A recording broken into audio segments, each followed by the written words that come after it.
എന്നെ കേൾക്കുന്ന എല്ലാവർക്കും നമസ്കാരം. 20 ഡേയ്സ് 20 സ്റ്റോറീസ് ചലഞ്ചിൻ്റെ അവസാന ദിനത്തിലേക്ക് എല്ലാവർക്കും സ്വാഗതം.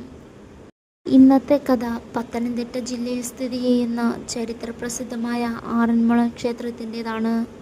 മഹാഭാരത യുദ്ധത്തിന് ശേഷം പാണ്ഡവർ രാജ്യം പരീക്ഷിത് രാജാവിന് കൈമാറി തീർത്ഥയാത്രയ്ക്കിറങ്ങി.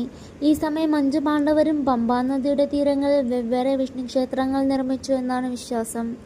അതിൽ അർജുനൻ പ്രതിഷ്ഠിച്ച ക്ഷേത്രമാണ് ആറന്മുള. യുദ്ധക്കളത്തിൽ ആയുധമെടുക്കില്ലെന്ന പ്രതിജ്ഞ ലംഘിച്ച് ഭീഷ്മരെ വധിക്കാനായി കയ്യിൽ ചക്രവുമായി രഥത്തിൽ നിന്നിറങ്ങി വരുന്ന ക്രോധരൂപിയായ കൃഷ്ണന്റെ ഭാവമാണ് ഇവിടുത്തെ പ്രതിഷ്ഠ എന്നാണ് ഐതിഹ്യം. അതുകൊണ്ടുതന്നെ ഇവിടുത്തെ വിഗ്രഹത്തിന് നല്ല ഉയരമുണ്ട്. അർജുനൻ പ്രതിഷ്ഠിക്കാനായുള്ള വിഗ്രഹവുമായി പമ്പാ നദിയിലൂടെ വരുമ്പോൾ 6 മുളകൾ കൂട്ടിക്കെട്ടിയ ഒരു ചെങ്ങാടത്തിലാണ് വന്നത്. 6 മുളകൾ ചേർത്തുവെച്ച ചെങ്ങാടത്തിൽ വിഗ്രഹം എത്തിയ സ്ഥലമെന്ന നിലയ്ക്കാണ് ഈ പ്രദേശത്തിന് ആറന്മുള എന്ന പേര് ലഭിച്ചത്.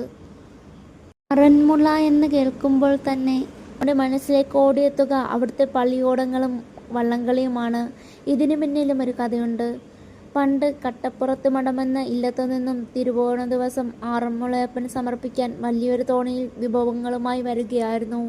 വഴിമധ്യേ ഈ തോണിയെ ചിലർ ആക്രമിക്കാൻ ശ്രമിച്ചപ്പോൾ ഭഗവാന്റെ ഭക്തരെ സംരക്ഷിക്കാനായി ചുറ്റുവട്ടത്തുള്ള നാട്ടുകാർ തങ്ങളുടെ ചുണ്ടൻ വള്ളങ്ങളിൽ അകമ്പടിയായി എത്തി. ഇതിന്റെ സ്മരണയാണ് ആറന്മുള ഉത്രട്ടാതി വള്ളംകളി നടക്കുന്നത്. ഇതുമായി ബന്ധപ്പെട്ടാണ് പ്രശസ്ത ആറന്മുള വറ്റാത്ത വള്ളസദ്യയും നടക്കുന്നത്. ഭഗവാന് ഊട്ട് നൽകുക എന്ന് വലിയൊരു വഴിപാടായിട്ടാണ് ഭക്തർ ഈ സദ്യയെ കാണുന്നത്. ചോദിക്കുന്ന വിഭവങ്ങൾ പാട്ടിലൂടെ പാടി ചോദിക്കുന്നതും അത് സന്തോഷത്തോടെ വിളമ്പുന്നതുമെല്ലാം ഇവിടുത്തെ വലിയൊരു സവിശേഷതയാണ്. ക്ഷേത്രത്തിലെ ദേവചൈതന്യവുമായി ബന്ധപ്പെട്ട് നിൽക്കുന്ന മറ്റൊന്നാണ് ലോകപ്രശസ്തമായ ആറന്മുള കണ്ണാടി.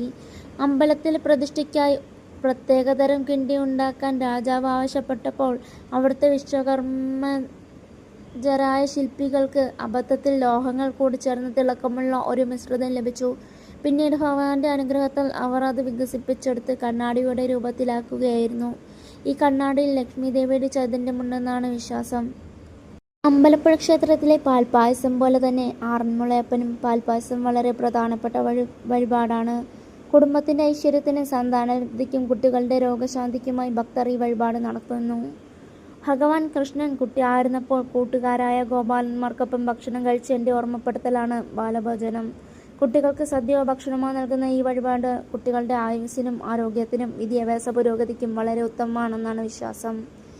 ആറന്മുളയപ്പന്റെ പ്രധാന ഉത്സവം നടക്കുന്നത് മലയാള മാസം കുംഭത്തിലാണ്. കുംഭമാസത്തിൽ അത്തം നക്ഷത്രത്തിൽ കൊടിയേറി തിരുവോണ നക്ഷത്രത്തിൽ പമ്പാനദിയിൽ ആറോട്ടോടുകൂടി ഇത് സമാപിക്കുന്നു. ഉത്സവത്തിന്റെ 9ാം ദിവസം രാത്രിയിലാണ് പള്ളിവേട്ട നടക്കുക. ദുഷ്ടശക്തികളെ നിഗ്രഹിച്ച് ഭഗവാൻ നായാട്ട് നടത്തുന്നതിന്റെ പ്രതീകമായാണ് ഇത് നടക്കുന്നത്. 10ാം ദിവസം പമ്പാനദിയുടെ തീരത്ത് ഭക്തി നിർഭരമായ അന്തരീക്ഷത്തിൽ ഭഗവാന്റെ വിഗ്രഹം ആറാടിക്കുന്നു. ആറാട്ട് കഴിഞ്ഞ് മടങ്ങി വരുന്ന ഭഗവാനെ സ്വീകരിക്കാൻ ആയിരക്കണക്കിന് ഭക്തരാണ് അമ്പലക്കടവിൽ ഒത്തുകൂടുന്നത്. മിക്ക ക്ഷേത്രങ്ങളിലും ഉത്സവത്തിന് ആനകളെ എഴുന്നള്ളിക്കുന്നതിനാണ് പ്രാധാന്യമെങ്കിൽ ആറന്മുളയിൽ പമ്പാനദിയും അതിലൂടെയുള്ള പള്ളിയോടങ്ങളുടെ ചടങ്ങുമാണ് ഉത്സവത്തിന് പ്രധാന ആകർഷണം. ആറന്മുള ക്ഷേത്രത്തിന്റെ ഈ കഥ നിങ്ങൾക്ക് ഇഷ്ടമായെന്ന് കരുതുന്നു. നിങ്ങളുടെ അഭിപ്രായങ്ങൾ കമന്റ് ചെയ്യുമല്ലോ. ഇതുവരെ എന്നെ കേട്ട എല്ലാവർക്കും ഒരുപാട് നന്ദി. 20 ഡേയ്സ് 20 സ്റ്റോറീസ് ചലഞ്ച് ഇവിടെ തീരുകയാണ്. മറ്റൊരു ചലഞ്ചുമായി നമുക്ക് വീണ്ടും കാണാം.